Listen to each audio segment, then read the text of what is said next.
Let's just get right to it. So, our work is similar in Mhm. our areas. One of the things that I have been challenged with, I put a lot of content on insights, inspiration, how to lift people, especially those high performers in organizations or those that have been in business for a while. And I was challenged to understand about the talent that got away. Yeah. Now, listen to me, the talent that got away. We bring people in, they're exuberant, they're excited, they are high performers and performing, and then they leave. And Yes. so this is near and dear to your heart. I'd love your thoughts on that because ultimately I want to start changing the thinking and maybe something that people can do today. So, Ben, what do you think? Well, the first thing I tell people is, after I say thank you for having me on the show, is every employee that you lose costs you $100,000 to replace. And it's not just the HR costs. It's not running the ads. It's all the ancillary costs that go with it.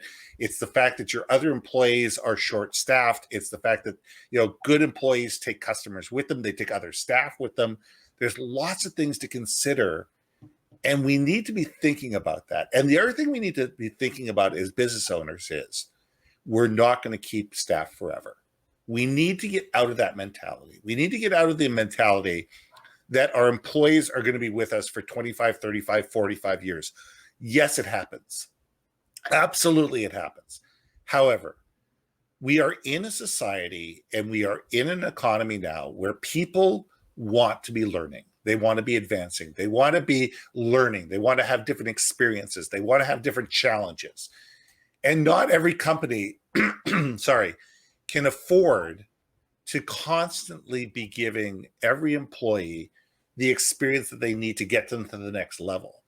And we as companies need to be able to embrace that and sit there and say, look, this manager or this leader can only take this employee so far. We as a company only have the ability to be able to support this person to a certain level. And we need to embrace the fact that they're coming in, they want to learn what they can learn, they want to do what they can do, they want to do the best job that they can.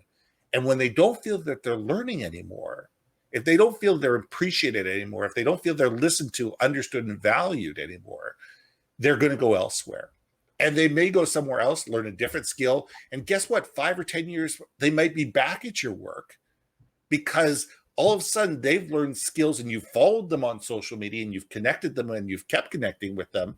They've learned things that you sit there and wait a second, that's now a vice president material.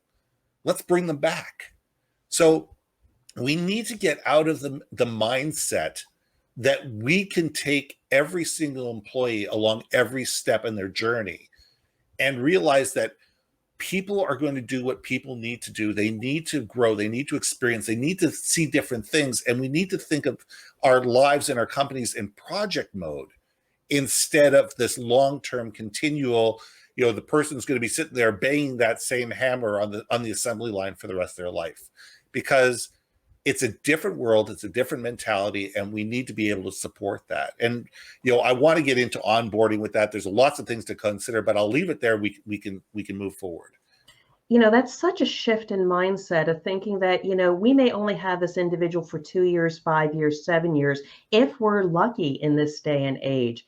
Why don't we maximize that time, that 2 years, 5 years, and 7 years? And then what do even the people that they follow or they report to have the skills, have the mindset that let me give this person as much of experience and get as much as I can out of them because they might be leaving soon.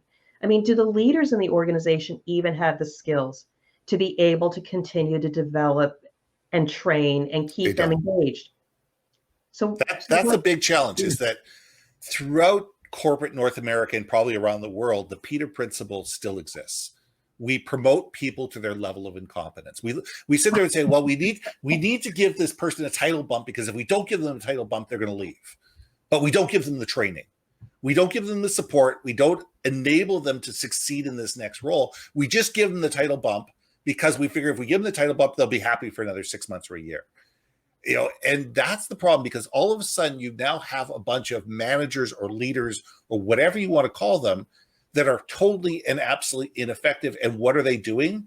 They're causing the people in their teams grief and making them miserable. So all of a sudden, the people that were happy doing what they're doing now have somebody who's ill prepared to lead them and empower them and coach them and mentor them and inspire them above them, and havoc rains downhill.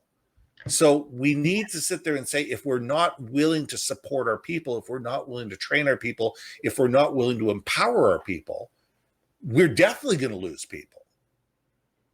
And this is beautiful, because I'm right now coaching in an organization where there is somebody at a level that may not don't have the essential skills to motivate, to elevate, to develop the people under them. And then I'm dealing with a high performer that reports to bundle of energy.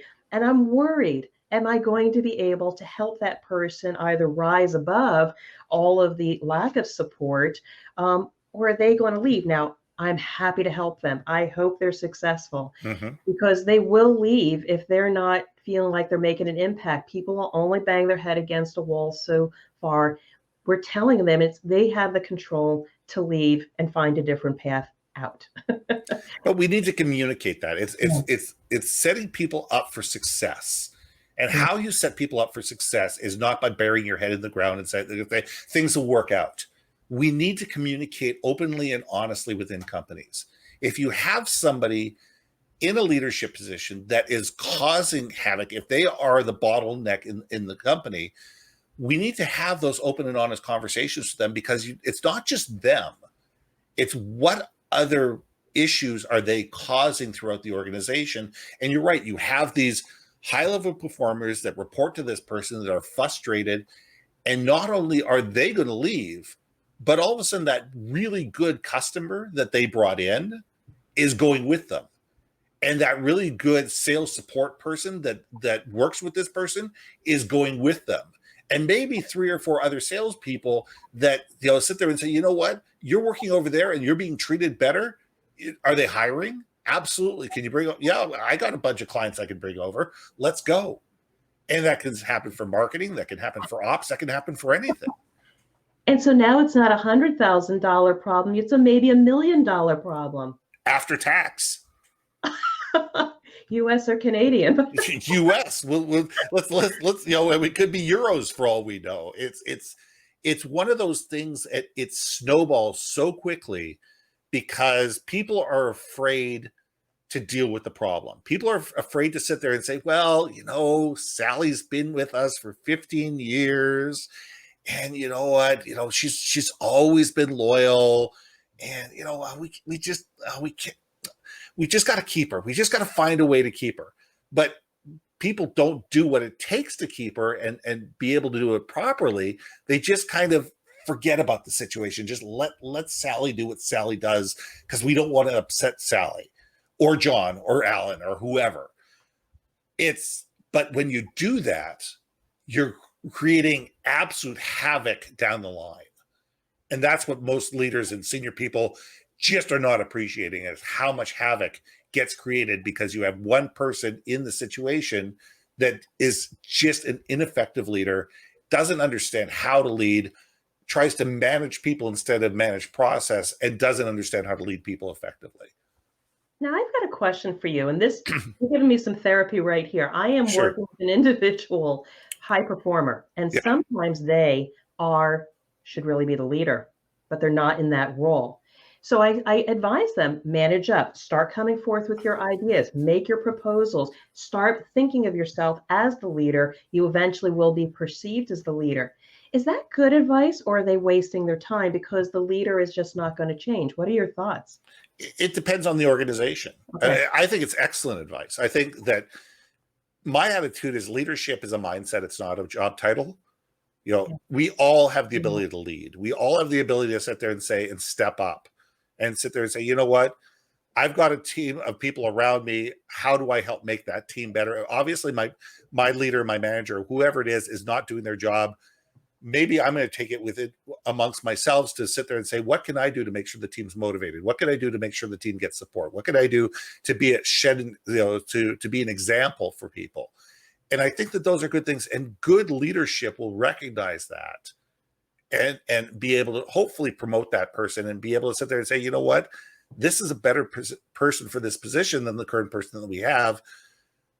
We need to deal with this in one way, shape, or form. But a lot of people, especially are threatened by the people that are beneath them. They're threatened, and they intentionally keep them down. They intentionally steal their suggestions, and they make themselves look good instead of shedding light on the team. And that's how this all gets perpetuated. So it's up to senior manager, it's up to the CEOs to, first of all, appreciate who the good people are and actually keep their eye open and their ears open and be realistic about who the good people are and who the person isn't, even if that person's your wife or your son-in-law or your son, or daughter-in-law. Just because somebody's family doesn't mean that they're the right person for the job. Exactly. And, I've seen that more times than not, where people have been put in positions of power because they're family. And getting rid of them makes it really uncomfortable at Thanksgiving. But this is your company you're talking about. This is your livelihood. This is the livelihood of every single employee that you have. You need to consider that. And that has to be more important. So I love I'll say tough love conversation that you may have to have with the leadership to make the decisions from a sustainability perspective for their business. But you talked about, and this resonates with what I think, is that you attack it from the top or the middle, from the up and coming, the high performer. We talk about stepping up, step into leadership, see yourself as a leader, but most importantly, be visible. That's my advice for the high performer, that maybe they're in a challenging situation. The more visible you are to that leadership, and if you have smart leadership in place that are looking for those gems, they'll recognize them, give them more respect and exposure, and maybe they're part of the future state and move those leaders that shouldn't be leaders to a different place. Yeah. I mean, COVID has given us a great opportunity because we've had the work from home, because the workforce has been scattered, to really understand who has stepped up and who stepped back. And, because we've also had to let people go, which with our intention that we're going to bring people back, it's a really good time to evaluate who are the people we truly want to have on the team moving forward. Yeah. And be able to sit there and say, now is the time to upgrade our talent pool. Now is the time to upgrade our company, and be able to sit there and say, this is what we did in the past. We had Band-Aids and duct tape and all that kind of stuff on the company. It's time to rip off the Band-Aids. It's time to rip off the duct tape. It's time to sit there and say, who do we want to be as a company moving forward? What are the things that are important to us? What's our purpose? How important are our people truly to us?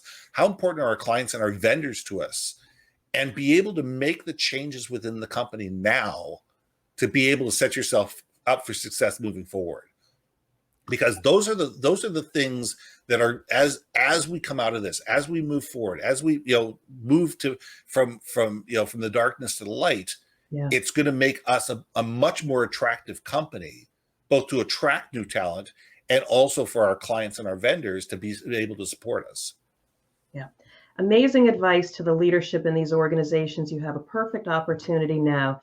And for the people that I'm also focusing on, those high performers people, you may not have a mentor in the workplace. Now is the time to be even more visible, manage up, put your thoughts out there, see yourself as a leader. If not here, maybe if you're fortunate enough, you'll be seen and visible and respected and realized and supported. Or if nothing else, you're gaining new skills that you can take someplace else. So this has been an amazing conversation. Any last thoughts, Ben? Yeah, and I just want to get on that mentor bandwagon. Yeah. Everybody needs to have a mentor. CEOs need to have a mentor. I don't care if you're the CEO of a billion-dollar company. Bill Gates has a mentor. If Bill Gates can have a mentor, so can you. And if you can't find a mentor within the company, find a mentor outside the company. Find somebody that you know, like, and respect, and approach them and say, look, these are some issues that I'm having. These are some guidelines that I have. I really like to have an initial conversation with you about it. Have that conversation. And then over time, say, you know what, would you mind if I came to you with, over once a month? Once every 6 weeks, once every 8 weeks, just for an hour or a half an hour, just to be able to bounce some ideas off you, because I really respect your opinion. And we all need to have that person that we can sit there and say, I just don't understand. And hopefully that's the person either can, help you out of that hole or can at least point you in the right direction. Beautiful. I love talk media. I have thoroughly enjoyed this conversation. Ben, thank you for jumping on with me. This is an important conversation. It's important thing people need to be thinking about and actioning on. So thank you and wish you a great rest of your day. Thanks, Deb. I appreciate it. All right, be well.